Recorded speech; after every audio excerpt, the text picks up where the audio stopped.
ஹரே கிருஷ்ணா, ராதேஷாம். ஹரே கிருஷ்ணா. இன்றைய தினம் பகவத்கீதை கண்ணனால் அருளப்பட்ட நாள் என்ற ஒரு அனுஷ்டிக்கப்பட்டு வருகிறது.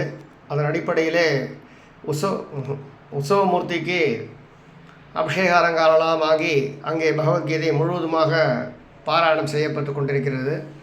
விஸ்வரூப தரிசனம் என்ற கட்டம் வந்த பொழுது அங்கே சுவாமியை ஒரு முறை நாம் தரிசி ஆர்த்திகளை காட்டினோம்.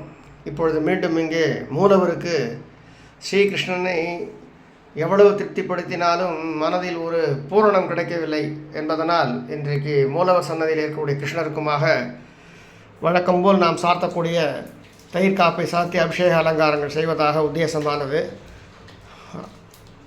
அன்ன ஆகார இடைவெளி எல்லாம் இல்லாமல் கிருஷ்ணனை நாம் தரிசித்து கொண்டே இருக்க வேண்டும் என்ற அடிப்படையிலே இப்படியான ஒரு கைங்கரியம் அருள் கூட்டியிருக்கிறது. இப்பொழுது விஸ்வரூப தரிசனம் என்பதை பற்றி நாம் ஓரளவு நாம் புரிந்து கொண்ட அளவு பகிர அருள் கூட்டியிருக்கிறது. ஸ்ரீகிருஷ்ணர் யுத்த களத்திலே அர்ஜுனனுக்கு எல்லா விதமான யோகங்களையும் பற்றி சொல்லி கொண்டிருக்கிறார். அர்ஜுனனோ போர்க்களத்திலே இருப்பவர்கள் எல்லோரும் உறவினர்கள், குருமார்கள் என்று சொல்ல எல்லோரையும் வதம் செய்ய எனக்கு மனம் நடுங்குகிறது என்று சொல்லும் பொழுது ஸ்ரீகிருஷ்ணர் அர்ஜுனனுக்கு எடுத்துரைக்கிறார். அர்ஜுனா, எல்லாமே என்னிடத்திலிருந்து உண்டானது, எல்லாமே நான் தான், நீ வெறும் கருவிதான், இயக்கக்கூடியவன் நான் தான் என்று சொல்லியும் அர்ஜுனன் மீண்டும் மீண்டும் தன்னுடைய பயத்தை வெளிப்படுத்த அப்பொழுது ஸ்ரீகிருஷ்ண பரமாத்மா அர்ஜுனனுக்கு தன்னுடைய விஸ்வரூபத்தை காணும்படியான அனுகிரகத்தை உண்டாக்குகிறார். அதாவது விஸ்வரூபம் என்பது காண்பிப்பதல்ல, நாம் அனுபவித்து பார்ப்பது. அது முதலில் நாம் புரிந்து கொள்ள வேண்டும். விஸ்வரூபத்தை நான் உனக்கு தரிசனமாக்குகிறேன் என்று கண்ணன் சொல்லியிருந்தாலுமே கூட அதனை அர்ஜுனன் காணக்கூடிய சக்தி அவனுக்கு கிடையாது. இந்த காணக்கூடிய சக்தியை, ஞானக்கண்ணை, 1000 கண்கள் கொண்டு பார்க்கக்கூடிய சக்தியை கண்ணன் அர்ஜுனனுக்கு கொடுக்க அர்ஜுனன் உடனே காண்கின்றான். அர்ஜுனன் காண்பதை திருதராஷ்டிரன் தன் ஞானக்கண்ணால் கண்டு திருதராஷ்டிரருக்கு எடுத்துரைப்பதை தான் நாம் கீதையில் காண்கின்றோம்.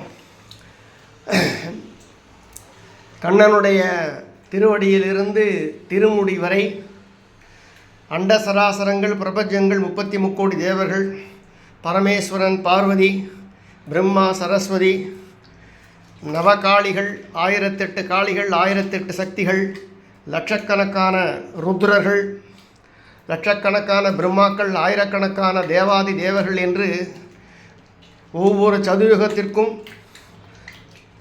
3 விதமான மூர்த்திகள், படைத்தல், காத்தல், மறைத்தல் என்று சொல்லக்கூடிய பிரம்மா, திருமால், மகாலட்சுமி தாயார், பரமேஸ்வரன், பார்வதி என்றாக எல்லா விதமான தேவாதி தேவர்களும் அவருடைய சரீரங்கள் முழுவதுமாக காணப்படுகிறார்கள். இப்பொழுது தரிசனத்தின் பயனால் அர்ஜுனனின் மனது நடுங்குகிறது. அதையும் சொல்லுகிறான். கிருஷ்ணா, என்னால் காண முடியாமல் இருக்கிறது. நீ 1000 கண்கள் கொடுத்தாலும், ஞான கண்கள் கொடுத்தாலும் இந்த தரிசனத்தை நான் பார்க்க பார்க்க தரிசன பயமும் அதிகமாகிறது. உன்னுடைய முழு எல்லாமே உன்னுடையிலிருந்து தான் கிளம்பி புறப்பட்டது, எல்லாமே உன்னுள் அடங்குகிறது என்பதை பார்க்கிறேன். உன் வாயில் இருக்கக்கூடிய, நீ வாயை திறந்திருக்கக்கூடிய அந்த கோரைப்பர் இடுக்கிலே எங்களுடைய போர்க்களம் துளியூண்டு ஒரு தேன் கூட்டில் ஒரு தேனி அமர்ந்து கொண்டிருக்கும் அளவிலேயே இந்த மகாபாரத போரான நிகழ்வு நடந்து கொண்டிருப்பதையும் பார்க்கின்றேன். கிருஷ்ணா, என்னால் தாங்க முடியவில்லை. ஒரு பக்கம் இவ்வளவு பெரிய விஸ்வரூப தரிசனத்தால் ஏற்படக்கூடிய அனல் உஷ்ணத்தையும் தாங்க முடியவில்லை. அதே நேரத்தில் உன் திருமுக மண்டலத்திலே இருக்கக்கூடிய வைகுண்டமாக இருக்கட்டும், கைலாசமாக இருக்கட்டும், சத்தியலோகமாக இருக்கட்டும், எல்லா லோகத்திலும் இருக்கக்கூடிய தேவர்களின் அருள் ஒளியாலும் என் மனம் குளிர்கிறது. கிருஷ்ணா, மீண்டும் பழைய நிலைமைக்கு வா, நான் போர்க்களத்தில் என்னுடைய கடமையை செய்கிறேன் என்பதாக அர்ஜுனன் கண்ணனை விழுந்து விழுந்து சேவிக்கின்றான். எல்லாமே கண்ணன் என்பதனை கண்ட அர்ஜுனன் மீண்டும் தன்னுடைய காண்டீபத்தை கையிலே ஏந்தி போரை, கண்ணன் திருப்திக்காக போரை பூர்த்தி செய்தான். எல்லாமே கண்ணன் என்பதை இந்த விஸ்வரூபம்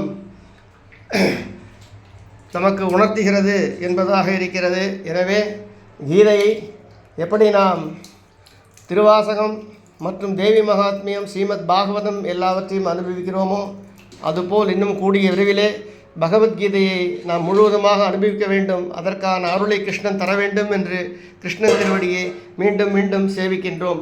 ஹரே கிருஷ்ணா ஹரே கிருஷ்ணா. எல்லாமே கண்ணனிடத்தில் இருந்து புறப்பட்டு எல்லாமே கண்ணனுடைய திருவடியை அடைகிறது என்பதை நாம் உணர்ந்து கொள்வோம். ஹரே கிருஷ்ணா ஹரே கிருஷ்ணா.